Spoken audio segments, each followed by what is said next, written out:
why middle America is breaking first, and you might not think anybody cares, but the fact is everybody cares, particularly the people in DC. See, what happens is we oftentimes forget that it's middle America that shows up in the polls. It's middle America that will vote either with their conscience or they'll vote with their pocketbook.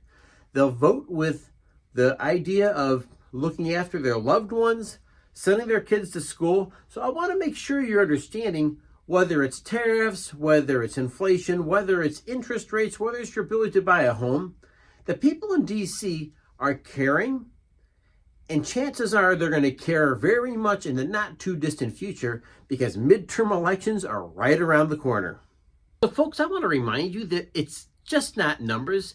It's your neighbors. It's your closed shop. It's your cousin's foreclosure. It's middle America isn't just hurting. There's some parts of middle America that is like really unraveling right now.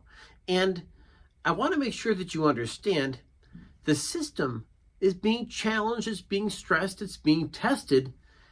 And the fact is, the people in DC need to pay close attention to the heartbeat of middle America, because at the end of the day, we are the ones that will decide how these congressional elections go and whether the president's able to carry on his agenda or he has more headwinds inside the House and the Senate. That's the truth. I'm going to remind you whether middle America is shrinking, it's struggling, it's feeling exasperated with stock market swings upward and downward.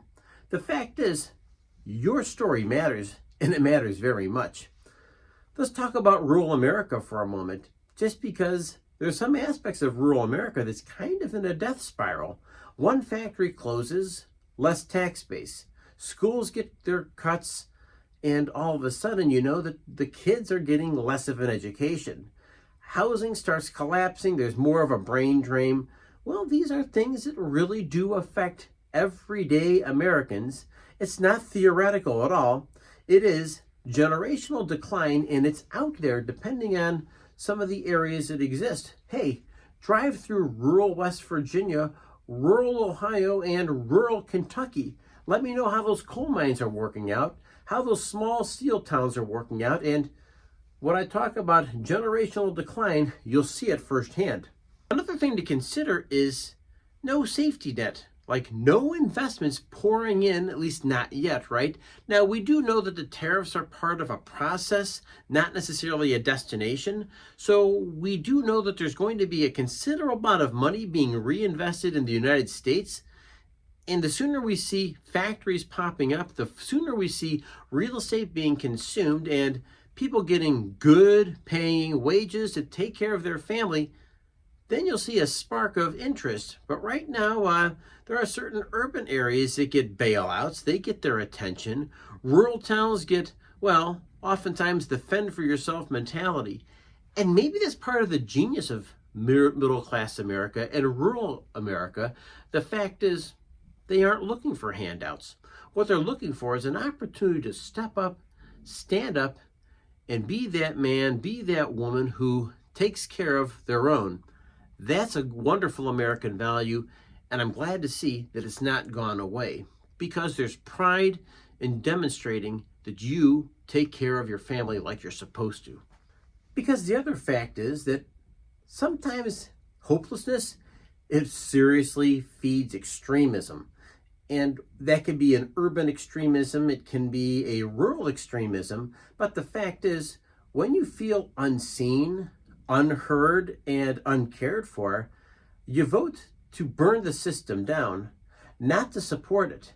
This isn't fringe politics, it's basic survival. And the people will tend to vote for the candidates who they think is going to help bring them forward. Hey, go check out Steubenville, Ohio, and know that this thriving town of the 50s, 60s, and 70s, a steel town, a town that produced and was proud of the steel they made, high employment, good jobs, now gone, and of course, much of the manufacturing that they supported with their steel, also gone. And make sure you understand, there's always going to be a political and economic consequence that's paid. not to mention a societal consequence that is paid as well. So if you're in small town America and trying to fight out that American dream, make sure that you leave a comment below, because your thoughts, your ideas, your experiences really do matter. And I want to remind you that this station quite often is the intersection of Wall Street, Pennsylvania Avenue, and Main Street, that your experiences, what you see, what you have firsthand, really matters, because the fact is, you have your ear to the rail, you have your eyes on Main Street, and guess what?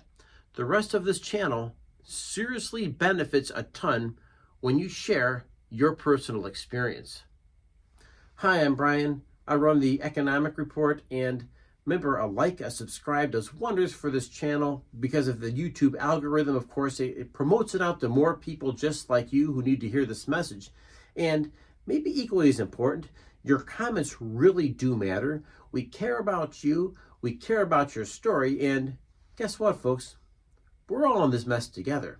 The biggest battle we're fighting, folks, is the one between our ears. Make sure you're celebrating your victories and keep healthy. Until the next episode, I'll see you next time.